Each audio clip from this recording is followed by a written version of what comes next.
Hello. Today I'm doing a guitar lesson for Dr. Rock by Ween. Something I should note real quick is that this is going to be heavily inspired by the album version, the version off the pod, which, for those of you who may not know, does not sound anything like how they play this song live. I don't think I've ever...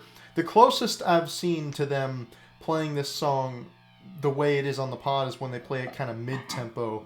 But most of the time, when they play it live, they play it a lot faster. The best version, in my opinion, is the version at Live in Chicago, which is more or less how they play it live, with a couple differences here and there. But, you know, when they play it live, it's a lot more like...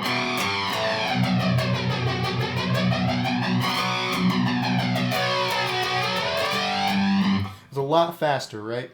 The album version is much slower. It's a lot grimier, and it sounds like, well, the pod.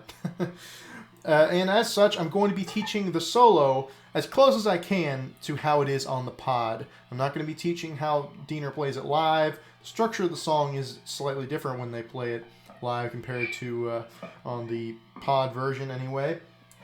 But the chords and all that are the same. So if you know the chords to this song, after watching this lesson, you should be able to play it live. I'm teaching the album version of the solo because, well, I haven't really seen anybody teach it online.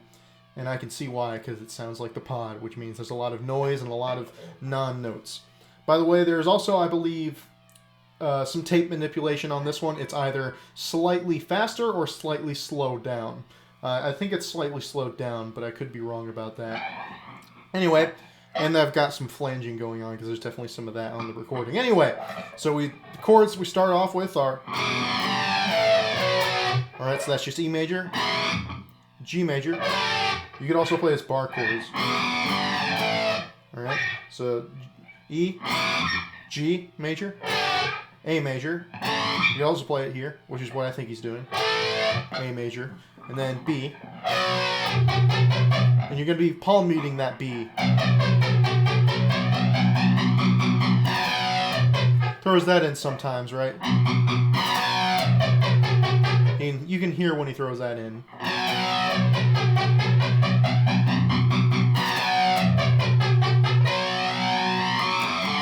Then we get a G, so that's sort of the riff. Let it hold. Then E major. And that's when he says Dr. Rock, right? So, Dr. Rock. Dr. Rock. That's the verse, basically. And then during that little, not bridge, but that little in-between between the first and second verse, it's just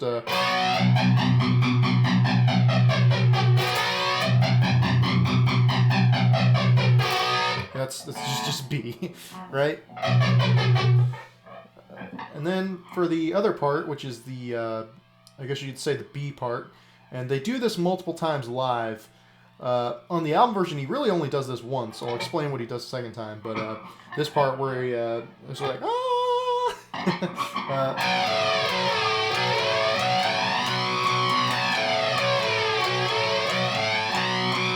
And this is another part where, when they play this live, it's a lot faster. It sounds like...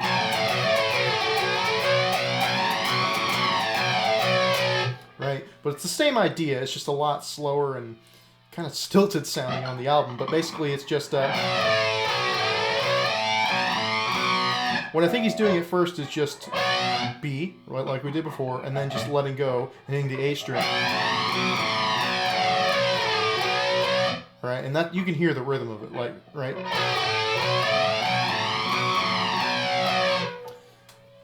and he could also just be going. He may or may not be doing that the first few times.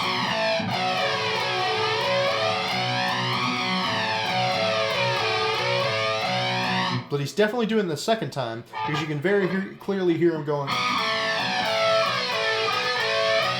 You can very clearly hear him going from 4 to 2 on the D, G, and E, right?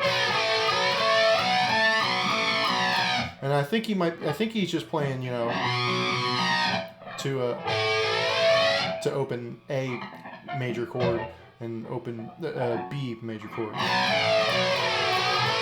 There's also the possibility that he could just be going with those three and not playing that string at all. He could just be playing the. Again, talking strictly on the album. When they play it live, it's pretty much just. All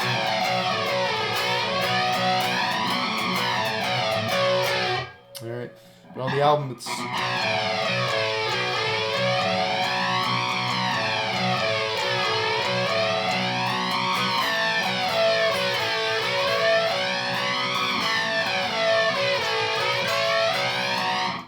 And then you get another verse, and then it's one more verse, and then what would be especially when they play it live, another one of the.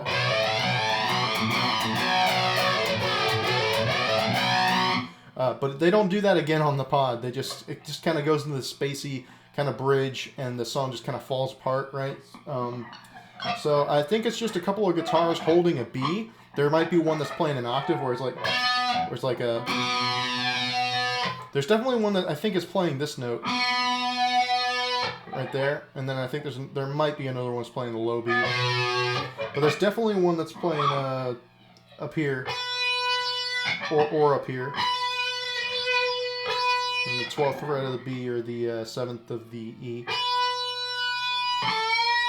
And then the guitar kind of does that where it bends up.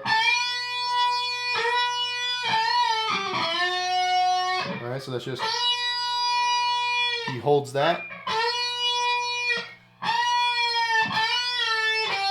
And then he bends back down and lands on the 8th of the B, and then bends up a whole step on the 9th of the G.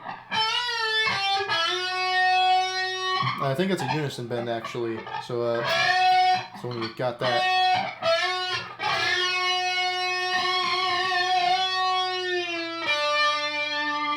And he just kind of lets that go.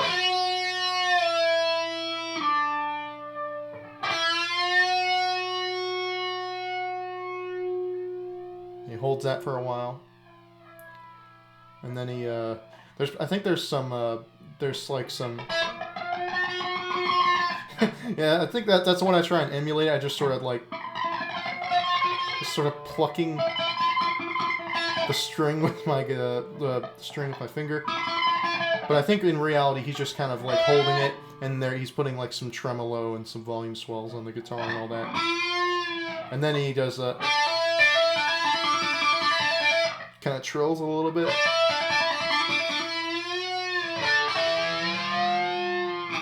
Yeah, so he does that. And he kind of grabs both the strings and bends them up.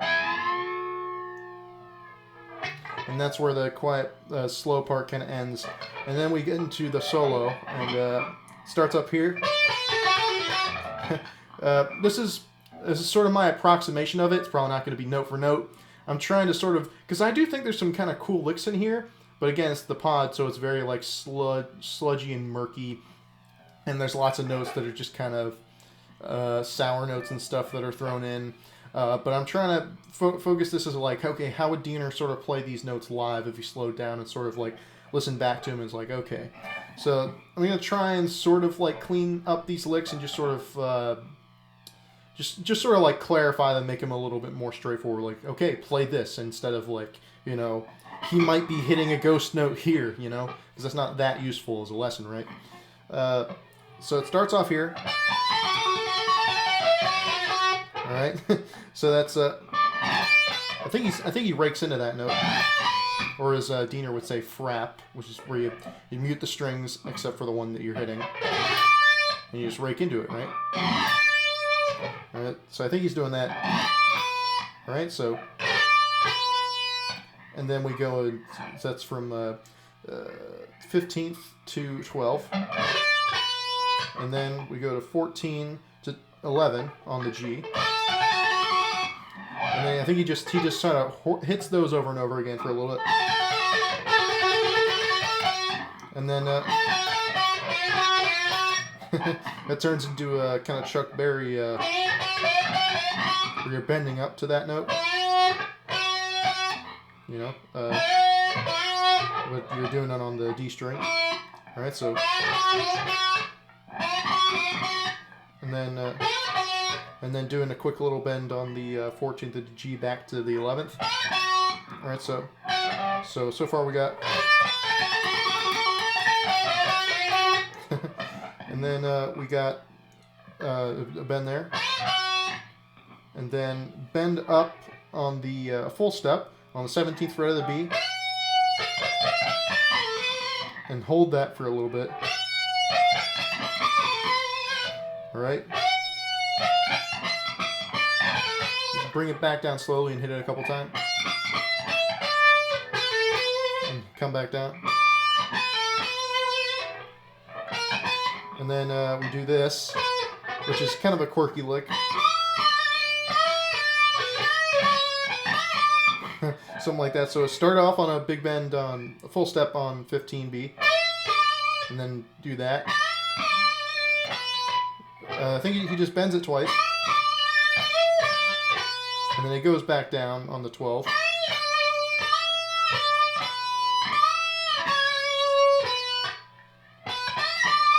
All right, so that's.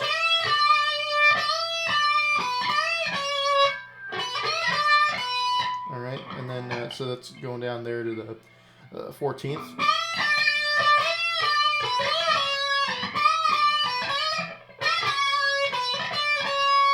Let me clarify that. That's all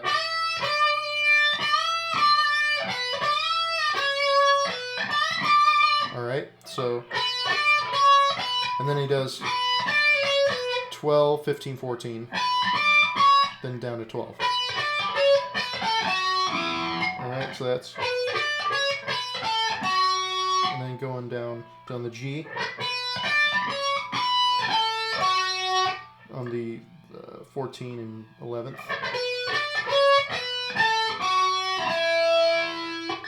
And then to the 14th on the D. And then going to, and then coming up here, this is where it kind of gets a little muddy, is when he and he kind of makes his way up to there on that note. On the, what is that? It's his 16th of the G. And then he chromatically kind of slides down from the 15th to the 14th on the G. Alright. And then you do this.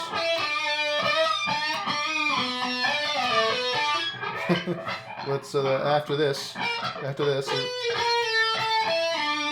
we'll slide down 14 and 12 on the D. Alright, and then, alright, so, on the D, right? And then he bends up. Alright.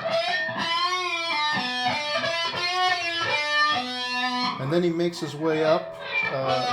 You can basically just play any sort of ascending lick that gets you up to 15th on, or 17th on the B. So from here,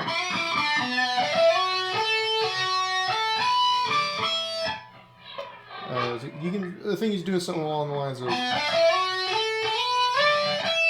right. So,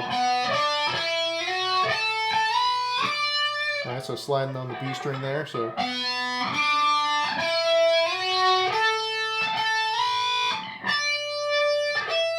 Alright, so you made your way up to the 17th on the B. So now full step bend up, and then do the full step bend, and then hit the E string, same fret.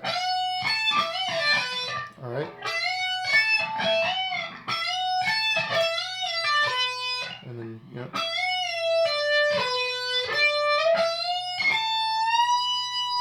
And full step bend on the E after you do that lick. So.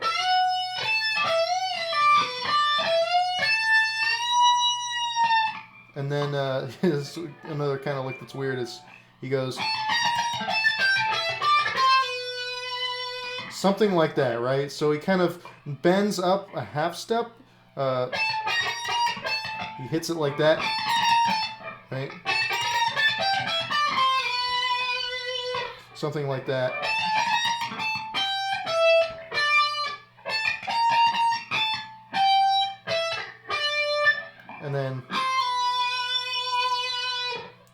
sliding down there, the last note on the beat.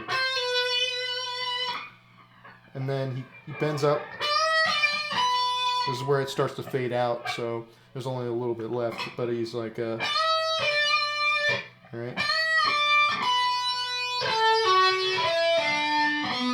Alright, so down to your 14th of the A. Alright, and then he's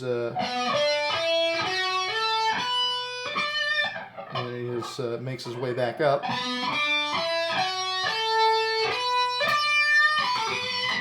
Alright, so that's kind of where it ends, where it's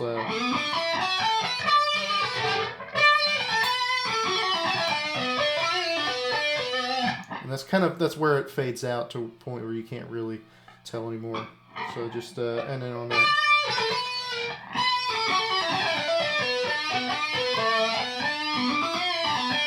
If you're playing this with a band, you can just sort of end it somehow, right? And that's pretty much it. Again, it's the pod.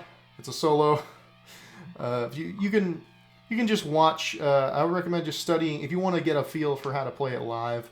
Study the basic licks and then watch the solos that Diener kind of improvises, like in the Live in Chicago version, which is, again, the best version of the song in my opinion, but I haven't seen anybody even try to tackle exactly how they do it on the studio, which I get, the pod. But, hey, now it's on, so that's cool. And I hope you get a lot out of this, and I hope that we can sort of adapt this messy solo and sort of apply it to how Diener has improved now as a guitar player when he does things live. So I think that'd be really cool. Anyway, hope you enjoyed this, and thanks for this request.